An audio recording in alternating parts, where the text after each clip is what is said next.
Man's relationship with nature is a complex one. It's a force that man has never been able to control. A constant struggle with trying to control its unpredictability seemingly always has consequences.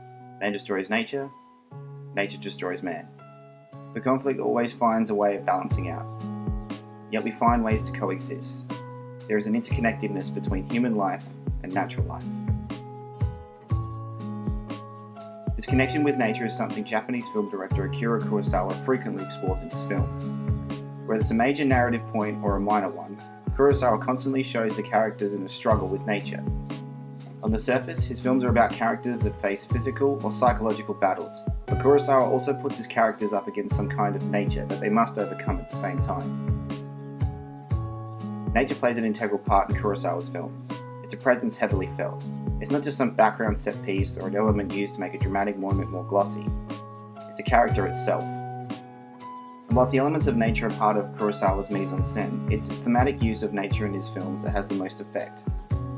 Kurosawa was able to incorporate nature as a key player in the narrative and make the characters in the film aware of its presence.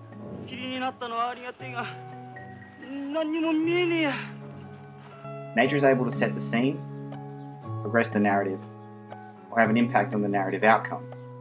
Whether it's the way he captures its movement, sound, or colour, Kurosawa's sensibility towards nature brings it to life on screen, allowing audiences to bask in its subtle beauty or raw power.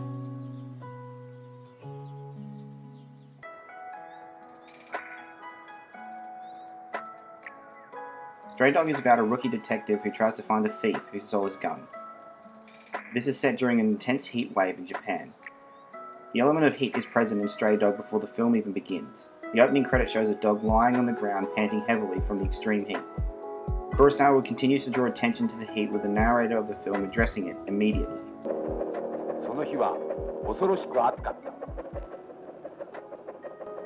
Throughout Stray Dog we see characters constantly trying to cope with the intense heat.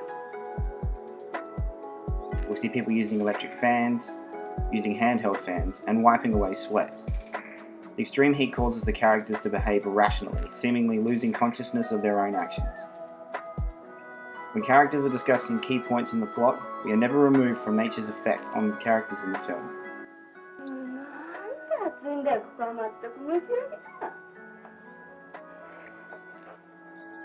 In Rashomon, a woodcutter and a priest take shelter under the Rashomon city gate to stay dry from a heavy rainstorm.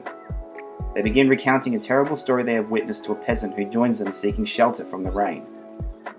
Much like Stray Dog, the element of nature is shown during the opening credits with rain drenching the ruins of Rashomon. The rain sets the scene as the woodcutter and priest must take shelter from the storm, and because there is nowhere to go, they recount the story to the peasant. The story is told through flashbacks, and when the film cuts back to the present, Kurosawa keeps the movement and sound of rain present, reminding the audience why the characters are there. Even when the woodcutter and priest struggle emotionally trying to recount the story, the sound of rain is still loud and present. The sound of the rain is a subtle reminder to the characters that they are stuck there, and there is nowhere to go. Therefore, the story continues.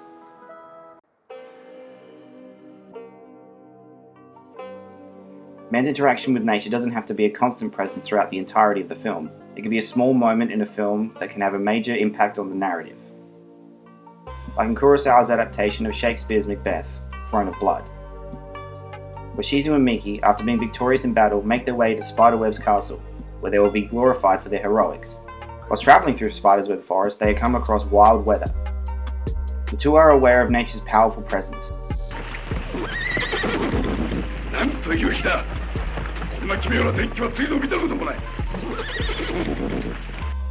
The rain, wind, and thunder set them on edge, causing the characters to act in haste. The characters' delusions cause them to go in circles on their journey. When they realize an evil presence is lurking, they act radically again, leading them to a witch who tells them their fortunes and fate, which linger throughout the film.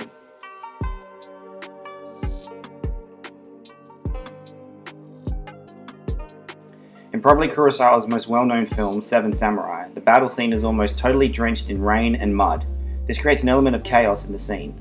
For the audience, the visibility of the battle is diminished, as it is for the characters. Along with having to face a battle against bandits, the samurai and the villagers now must overcome the wild force of nature. As the audience, we feel the nervousness and uncertainty through the way Kurosawa frames and edits the scene in a chaotic manner, giving the impression of the struggle the characters go through. We see them slogging through the mud, losing their balance, and for the first time in the film, being outmatched. Every battle sequence of Seven Samurai preceding this one was fought in near perfect conditions. Nature now becomes a disturbing force to our hero's battle, ultimately leading to more casualties than before. This challenge of having to battle nature along with the bandits makes the hero's victory even more rewarding. Akira Kurosawa once said about his sensibility to nature, "I like hot summers, cold winters, heavy rains, and snows, and I think most of my pictures show this. I like extremes because I find them most alive." The extremes are quite evident in a Kurosawa film. It doesn't just rain, it pours. It's not just hot, it's sweltering. And when we see wind, it's howling. Whilst the use of nature is also used in a symbolic manner in Kurosawa's films, it's the aspect of the characters interacting with nature that is more effective, whether they must learn to deal with it, escape it, or fight against it.